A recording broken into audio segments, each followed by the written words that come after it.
The Seven Dials Mystery. By Agatha Christie. Chapter 5.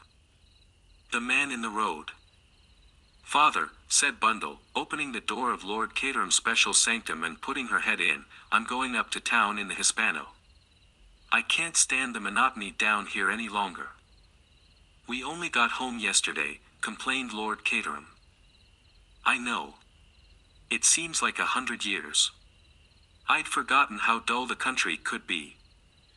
"I don't agree with you," said Lord Caterham. "It's peaceful, that's what it is, peaceful. And extremely comfortable. I appreciate getting back to Treadwell more than I can tell you. That man studies my comfort in the most marvelous manner. Somebody came round only this morning to know if they could hold a tally for girl guides here." "A rally," interrupted Bundle. "Rally or tally, it's all the same. Some silly word meaning nothing whatever. But it would have put me in a very awkward position, having to refuse. In fact, I probably shouldn't have refused. But Treadwell got me out of it. I've forgotten what he said, something damned ingenious which couldn't hurt anybody's feelings and which knocked the idea on the head absolutely. Being comfortable isn't enough for me," said Bundle. "I want excitement." Lord Caterham shuddered. "Didn't we have enough excitement 4 years ago?" he demanded plaintively. "I'm about ready for some more," said Bundle. "Not that I expect I shall find any in town. But at any rate I shan't dislocate my jaw with yawning." "In my experience," said Lord Caterham, "people who go about looking for trouble usually find it." He yawned. "All the same," he added, "I wouldn't mind running up to town myself." "Well, come on," said Bundle. "But be quick, because I'm in a hurry." Lord Caterham, who had begun to rise from his chair, paused. "Did you say you were in a hurry?" he asked suspiciously. "In the devil of a hurry," said Bundle. "That settles it," said Lord Caterham. "I'm not coming. To be driven by you in the Hispano when you're in a hurry, no, it's not fair on any elderly man. I shall stay here." "Please yourself," said Bundle, and withdrew. Treadwell took her place. "The vicar, my lord, is most anxious to see you, some unfortunate controversy having arisen about the status of the boys' brigade." Lord Caterham groaned. "I rather fancied, my lord, that I had heard you mention at breakfast that you were strolling down to the village this morning to converse with the vicar on the subject." "Did you tell him so?" asked Lord Caterham eagerly. "I did, my lord. He departed, if I may say so, hot-foot. I hope I did right, my lord." "Of course you did, Treadwell. You are always right. You couldn't go wrong if you tried." Treadwell smiled benignly and withdrew. Bundle, meanwhile, was sounding the klaxon impatiently before the lodge gates, while a small child came hastening out with all speed from the lodge, admonishment from her mother following her. "Make haste, Katy. That be her ladyship in a mortal hurry as always."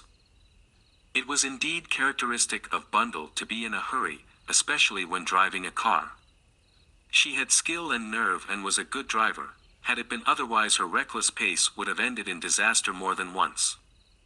It was a crisp October day, with a blue sky and a dazzling sun. The sharp tang of the air brought the blood to Bundle's cheeks and filled her with the zest of living.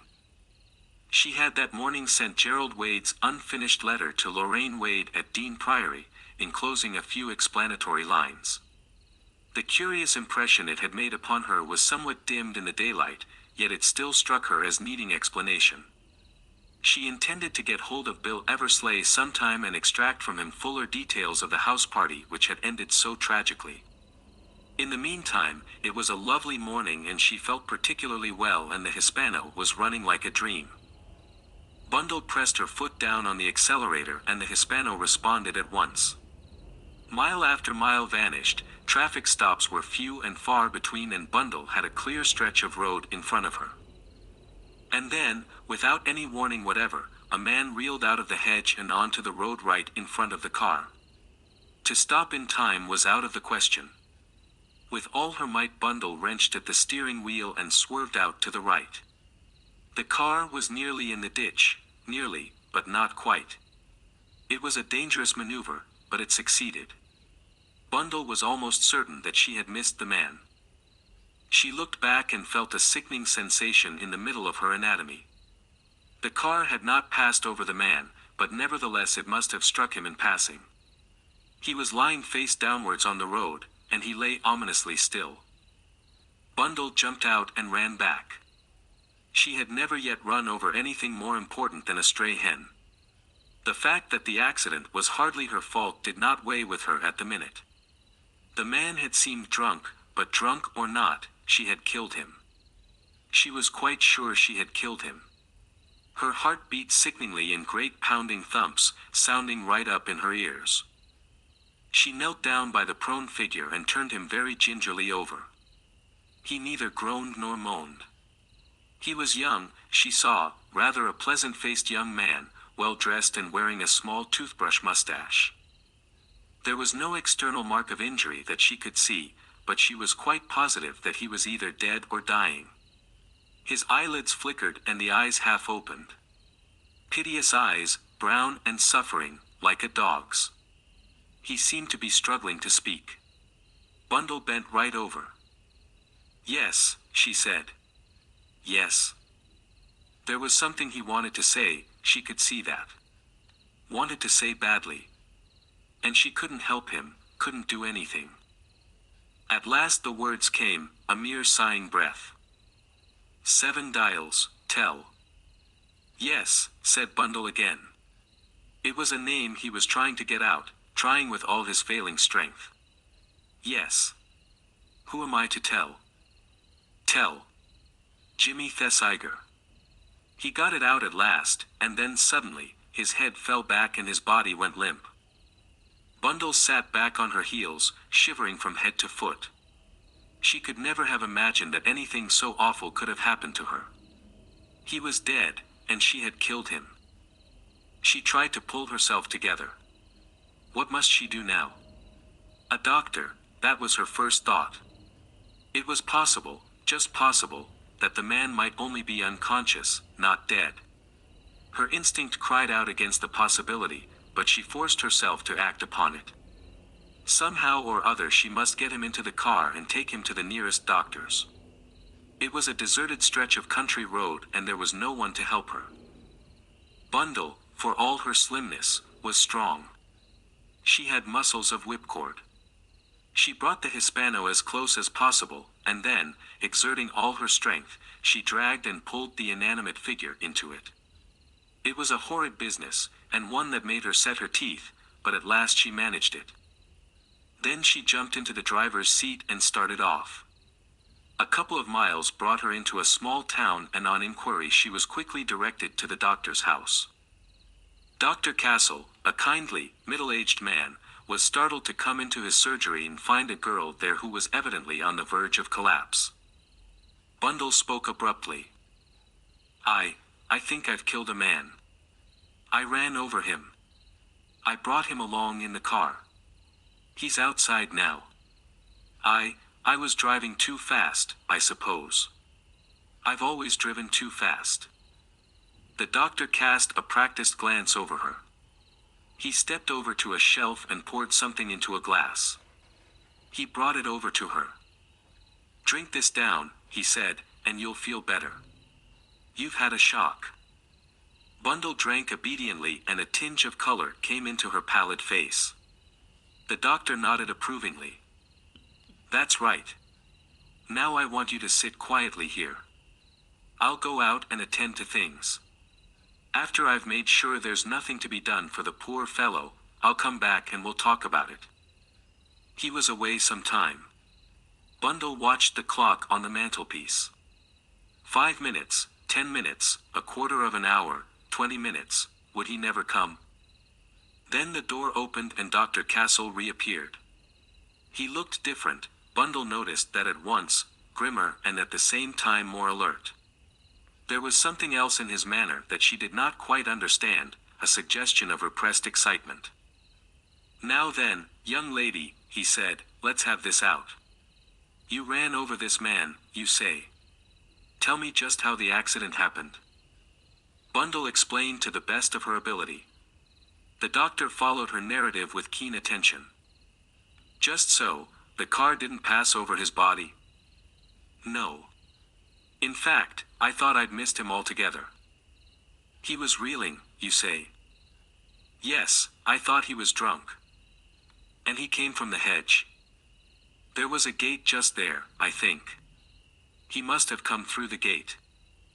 The doctor nodded, then he leaned back in his chair and removed his pince-nez.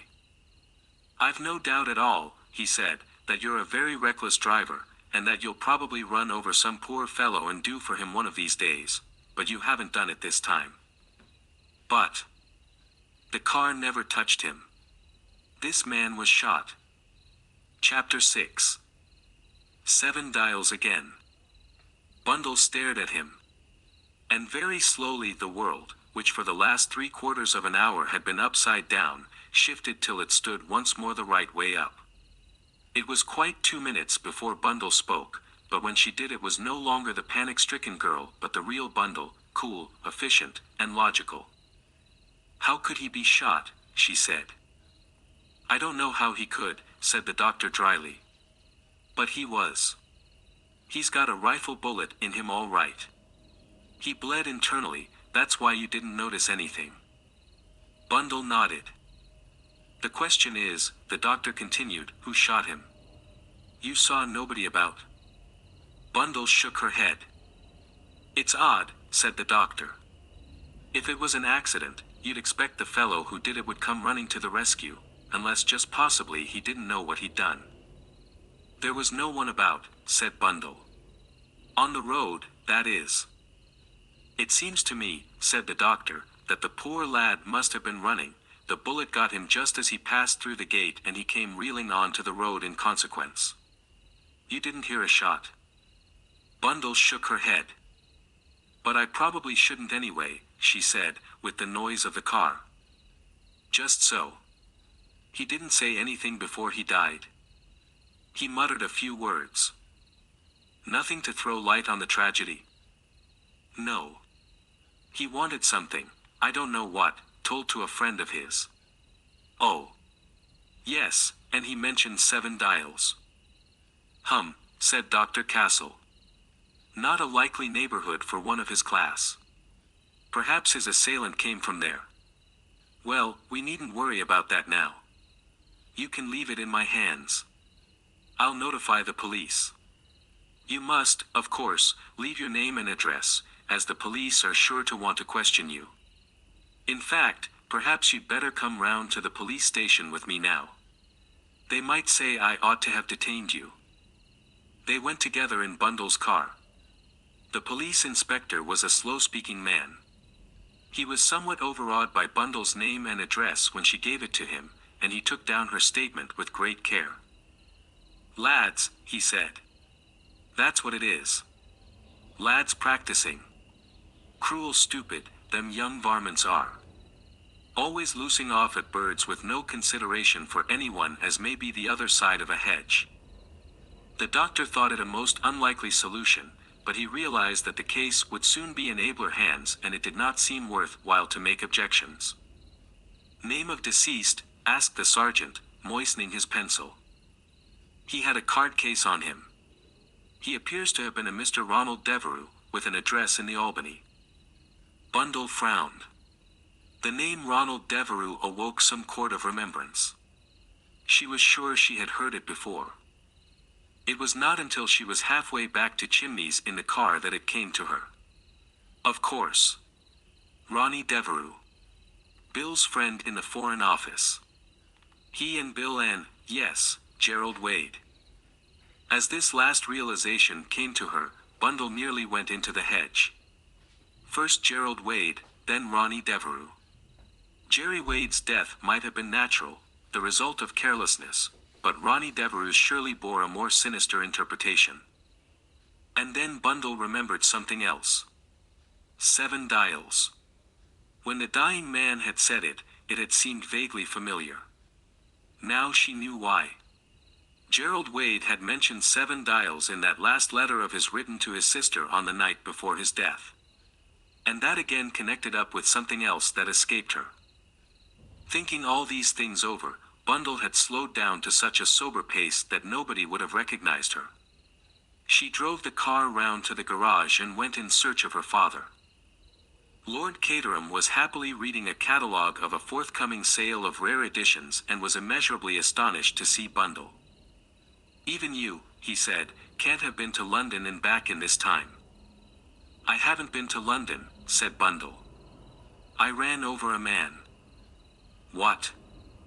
"Only I didn't really. He was shot." "How could he have been?"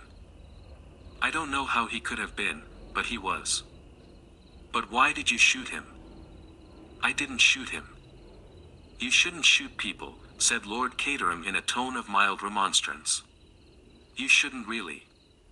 I dare say some of them richly deserve it, but all the same it will lead to trouble." "I tell you I didn't shoot him." "Well, who did?" "Nobody knows," said Bundle. "Nonsense," said Lord Caterham. "A man can't be shot and run over without anyone having done it." "He wasn't run over," said Bundle. "I thought you said he was." "I said I thought I had." "A tire burst, I suppose," said Lord Caterham. "That does sound like a shot. It says so in detective stories." "You really are perfectly impossible, father. You don't seem to have the brains of a rabbit." "Not at all," said Lord Caterham. "You come in with a wildly impossible tale about men being run over and shot and I don't know what, and then you expect me to know all about it by magic." Bundle sighed wearily. "Just attend," she said. "I'll tell you all about it in words of 1 syllable." "There," she said when she had concluded. "Now have you got it?" "Of course. I understand perfectly now. I can make allowances for your being a little upset, my dear. I was not far wrong when I remarked to you before starting out that people looking for trouble usually found it. I am thankful," finished Lord Caterham with a slight shiver, "that I stayed quietly here." He picked up the catalogue again. "Father, where is 7 Dials?" "In the East End somewhere, I fancy. I have frequently observed buses going there, or do I mean 7 Sisters? I have never been there myself, I am thankful to say. Just as well, because I don't fancy it is the sort of spot I should like. And yet, curiously enough, I seem to have heard of it in some connection just lately. You don't know a Jimmy Thesiger, do you?" Lord Caterham was now engrossed in his catalogue once more. He had made an effort to be intelligent on the subject of 7 Dials. This time he made hardly any effort at all. "Thesiger," he murmured vaguely. "Thesiger. One of the Yorkshire Thesigers. That's what I'm asking you. Do attend, father. This is important." Lord Caterham made a desperate effort to look intelligent without really having to give his mind to the matter. "There are some Yorkshire Thesigers," he said earnestly. "And unless I am mistaken some Devonshire Thesigers also. Your great-aunt Selina married a Thesiger." "What good is that to me?" cried Bundle. Lord Caterham chuckled. "It was very little good to her, if I remember rightly." "You're impossible," said Bundle, rising. "I shall have to get hold of Bill." "Do, dear," said her father absently as he turned a page. "Certainly. By all means." "Quite so." Bundle rose to her feet with an impatient sigh. "I wish I could remember what that letter said," she murmured more to herself than aloud. "I didn't read it very carefully. Something about a joke, that the 7 Dials business wasn't a joke." Lord Caterham emerged suddenly from his catalogue. "7 Dials," he said. "Of course. I've got it now." "Got what?" "I know why it sounded so familiar. George Lomax has been over. Treadwell failed for once and let him in. He was on his way up to town. It seems he's having some political party at the Abbey next week and he got a warning letter. What do you mean by a warning letter? Well, I don't really know. He didn't go into details. I gather it said, beware and trouble is at hand, and all those sort of things. But anyway, it was written from 7 dials. I distinctly remember his saying so. He was going up to town to consult Scotland Yard about it. You know George? Bundle nodded. She was well acquainted with that public-spirited cabinet minister, George Lomax, His Majesty's permanent Under-Secretary of State for Foreign Affairs, who was shunned by many because of his inveterate habit of quoting from his public speeches in private. In allusion to his bulging eyeballs, he was known to many, Bill Eversleigh among others, as Cotters. Tell me, she said, was Cotters interested at all in Gerald Wade's death? Not that I ever heard of. He may have been, of course. Bundle said nothing for some minutes. She was busily engaged in trying to remember the exact wording of the letter she had sent on to Lorraine Wade, and at the same time she was trying to picture the girl to whom it had been written. What sort of a girl was this to whom, apparently, Gerald Wade was so devoted? The more she thought over it, the more it seemed to her that it was an unusual letter for a brother to write. Did you say the Wade girl was Jerry's half-sister? She asked suddenly. Well, of course, strictly speaking, I suppose she wasn't, his sister at all. But her name's Wade. Not really. She wasn't old Wade's child. As I was saying, he ran away with his second wife, who was married to a perfect blackguard. I suppose the courts gave the rascally husband the custody of the child, but he certainly didn't avail himself of the privilege. Old Wade got very fond of the child and insisted that she should be called by his name. I see, said Bundle. That explains it. Explains what?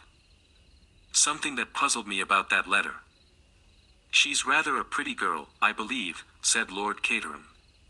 Or so I've heard. Bundle went upstairs thoughtfully.